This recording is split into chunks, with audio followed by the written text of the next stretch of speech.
A short time ago, the Prime Minister Tony Abbott joined me from our Canberra studio.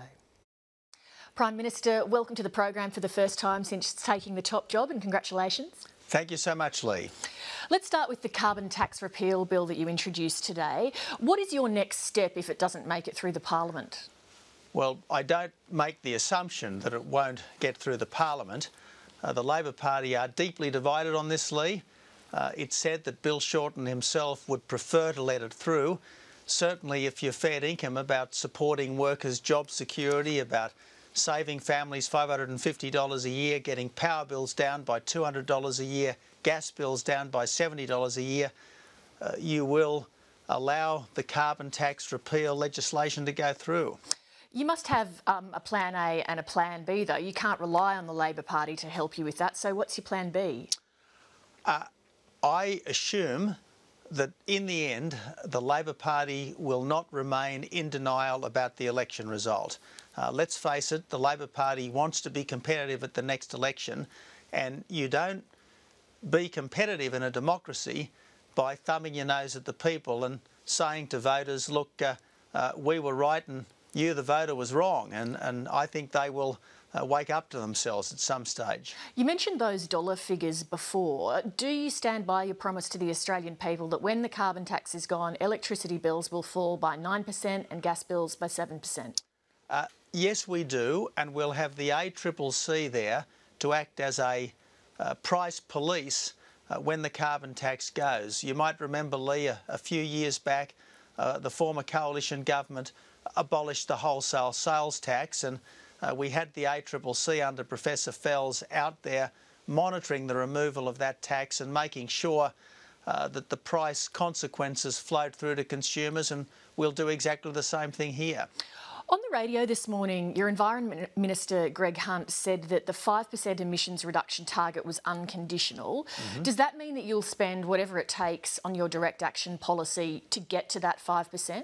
It means, Lee, that we are very confident, very, very confident indeed, that we can achieve it with our direct action policy. He didn't say very confident, he said unconditional. We will achieve it. We will achieve it with the direct action policy as we've announced it, and that policy, it's costed, it's funded and it's capped. So it's capped, basically. So once you get to the end of that expenditure, if you haven't got to the 5%, that's it. We will get to the 5%. Your next priority after the carbon tax repeal is raising the debt ceiling by $200 billion. Will you release the Treasury advice recommending why the ceiling needs to be raised by such a substantial amount? Well, what we know, Lee, is that in Labor's last published budget update, the gross debt was forecast to reach $370 billion. We also know, because the former Treasurer told us, Mr Swan told us, that there should be a $40 to $60 billion buffer for safety against contingencies. And what that means is that Labor's proposed $400 billion debt ceiling won't even cover the debt that Labor left us at election time. But you've had updated, sorry to interrupt, Prime Minister, you've had updated information from Treasury since then. Will you release it so that we can actually, the public, have a look at the independent advice rather than take your political argument at face value? Well, certainly my EFO will be the next release of that kind of information. But we're quite happy, Lee, quite happy to organise a confidential briefing for the opposition leader. The opposition leader hasn't had an enormous amount of experience in economic portfolios, and if he wants a briefing, if he doesn't trust the government, we'll certainly organise a briefing for him from the Treasury Secretary. When Labor moved to raise the debt ceiling by $50 billion last year, you said in an interview that the government should be forced to specifically justify this. Our money, our future is too important to be mortgaged like this without the government giving us the strongest possible arguments for it, because every dollar that they borrow has got to be repaid. Given that that's your view, I ask again, will you ask Treasury to release the briefs that they prepared for your incoming government so that we can see the independent advice that you've had as to why you need to lift the debt ceiling by this vast amount? What I'm offering at this stage, Lee, is a full and frank briefing of the opposition leader by Treasury Secretary Parkinson and other officials. But what about for the public who just wants to know what you've been advised?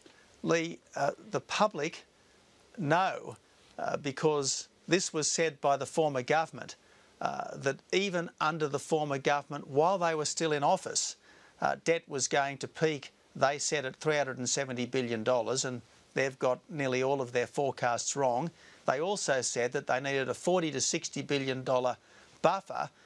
So on that basis, it would be $430 billion or thereabouts. Now, this is Labor's debt. Let's be very clear about this. This is Labor's debt, and we have always been critical of Labor's addiction to debt and deficit. We want to rule a line under this. We never, ever want to go anywhere near the Parliament asking for the debt ceiling to be dealt with again. That's why we think that the prudent thing to do is to set it at this level, and then we, the coalition, will tackle the problem that Labor has left our nation. I'd like to turn to Australia's relationship with Indonesia and asylum seeker policy. Let's just be clear, because there's some confusing information in the public domain now. How many boatloads of asylum seekers has Indonesia declined to take back since the election? Let's make 2 points, Lee. First of all, the boats have not stopped, but they are stopping. The first 2 months of the coalition government, there were 75% fewer illegal arrival by boat than there were in the last 2 months of the Labor government.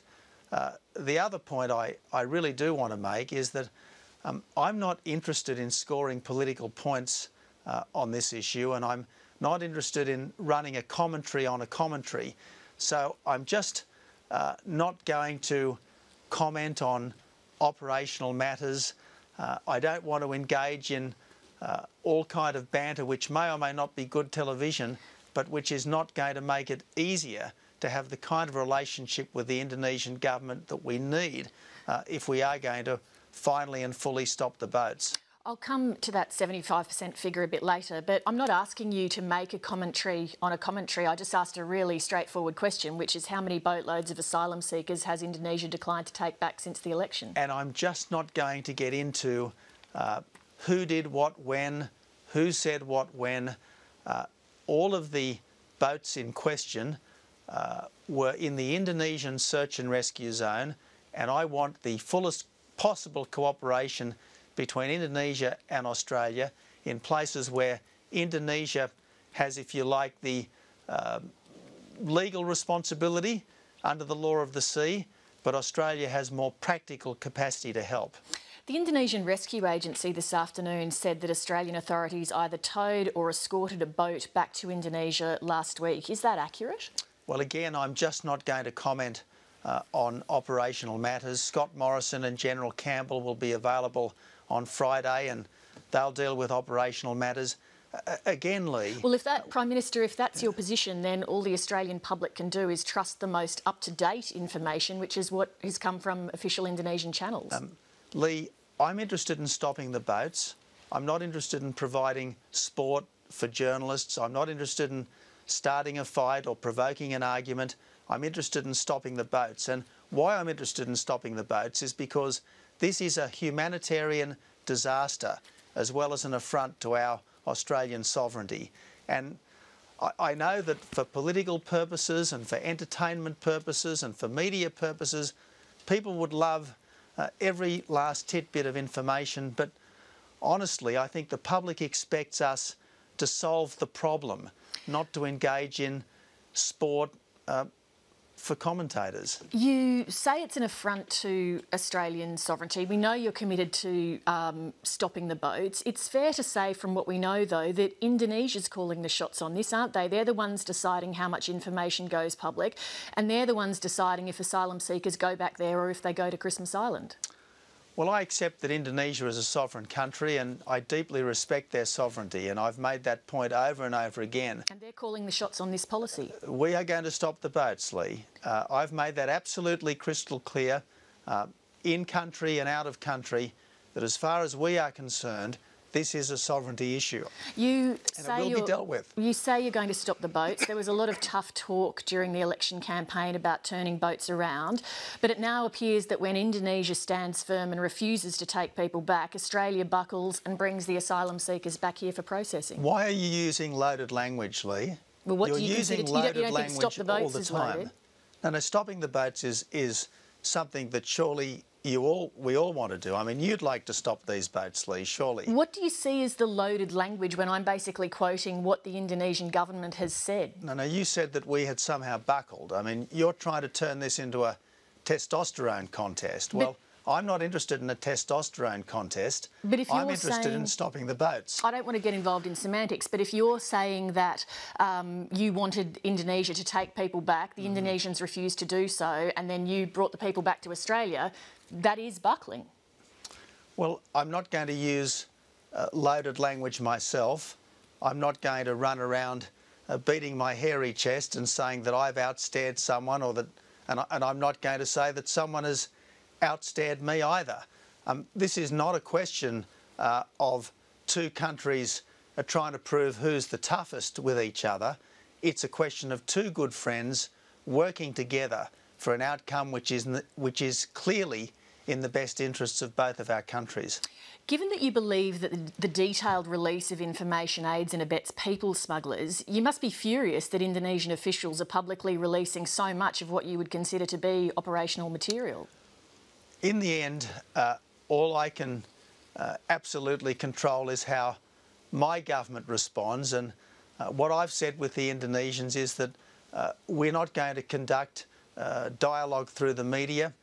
If we've got something to say to the Indonesians, we'll say it to them up front, honestly, face to face. I had an excellent discussion with Vice President Budiono today, and that's the way that I intend to conduct myself, and that's the way Australian government ministers intend to conduct ourselves in this new coalition government. Have you expressed any dissatisfaction to the Indonesian government that it's not conducting itself in the same manner? Well, again, I'm not in the business of lecturing people. I'm in the business of being an honest, frank, candid, trustworthy partner. I want to stop the boats for Australia's sake and for the sake of common humanity. And if I may say so, Lee, surely all Australians, including the media, should want to stop the boats, not to provoke an argument. Of course all Australians would want that, but let me put to you, in your pre-election blueprint, Real Solutions, you wrote that we will restore accountability and improve transparency measures. On the evidence, though, you've done the opposite, haven't you, in this policy area? In the end, what the public want from us is to see the boat stopped, and we will be accountable to the public at the next election. But I think if you sit down and count the number of press conferences that Scott Morrison has had, he's had 8 press conferences in 8 weeks. I think that stacks up pretty well with the record of the former government and its immigration ministers. Why is it okay to release information that 75% fewer boats are arriving, but it's not okay to answer many of the questions that I've asked tonight? Because you either presumably believe information is operational or not, and numbers of boat arrivals is presumably operational. But we never said that we weren't going to provide the numbers arriving. What we said was that we'd produce the numbers once a week as part of an operational briefing, and that's exactly what we're doing. What you're asking, Lee, is detailed questions about who said what to whom, who moved boats where and why. I'm just not going to provide that kind of information, because that kind of information is unhelpful when it comes to solving this issue, which is a very serious affront to our national sovereignty and is, into the bargain, a humanitarian disaster. When we look at the leaked minutes from the Indonesian Foreign Minister's meeting with Australia's Foreign Minister and Indonesia's public statements and actions regarding asylum seeker boats, at their Foreign Minister's public statements regarding allegations that Australia spies on Indonesia, is it a logical conclusion for a rational person to make that at the very least the relationship's somewhat strained? It's vastly better now than it was a few months ago. The new government, for argument's sake, was never responsible for the live cattle ban disaster. We were never responsible for the Oceanic Viking fiasco.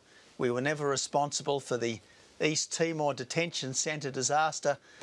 But you've got the spying, you've got the boat controversies. And when did this so-called spying take place, Lee?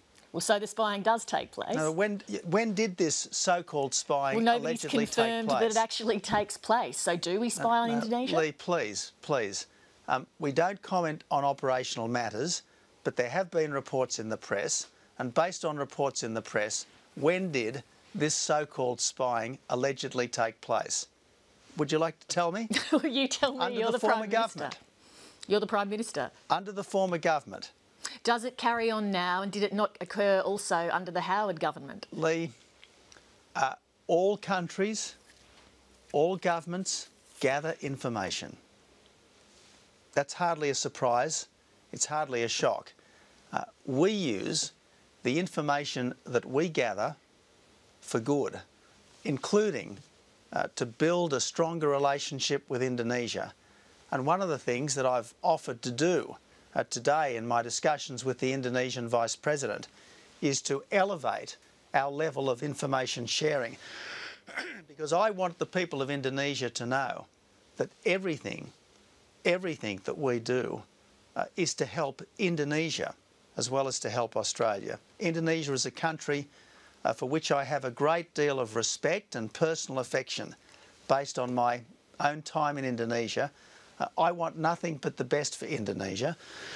And I certainly want, Lee, the boat stopped, and that is overwhelmingly in the interests of both our countries. Prime Minister, thank you very much for making time to speak to our audience tonight. I appreciate it. Thank you.